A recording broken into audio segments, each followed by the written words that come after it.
Why didn't they put out a public message that said it is really important that you prevail upon the United States government to join with other governments around the world to ban the keeping of nuclear weapons and to re-engage in the non-proliferation treaty that they backed out of and the other treaties that they backed, and please stop arming the Ukrainians, and please tell Zelensky to negotiate with the Russians, and the Russians will be completely happy. All they want is something that was the Minsk agreement that was agreed years ago. Now, is it? No, it's not.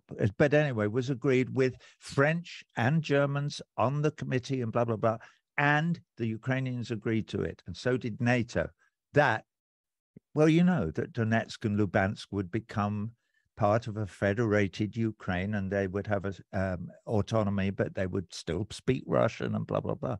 And all that, of course, was swept under the rug in 2014 with the American-inspired and backed coup with Victoria Nuland going there and stirring them all up, and the put-up job of the Maidan protests, and so on and so on and so forth. So now you have this Nazi-dominated Ukrainian government and an American government who seems determined to keep the war going for as long as possible because it suits their geopolitical ambitions, they think. But as we know, they're stupid beyond all belief.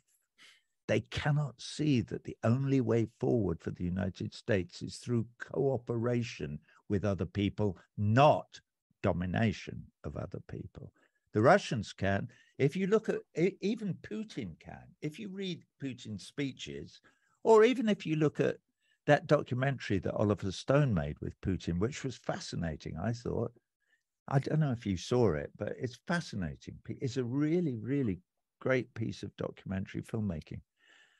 But you know, even that I can't remember where the conference was, or the G20 or the G7 or meeting, but Putin was very eloquent in it. He said, this is all we want. All we want is this very reasonable, and can't you put yourselves in our position?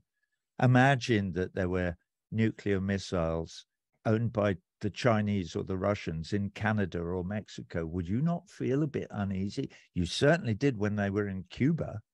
Well, you want to get closer than Cuba to where we live. So he's making absolute sense. And Biden and the rest of them and Blinken are making no sense at all. They're really not.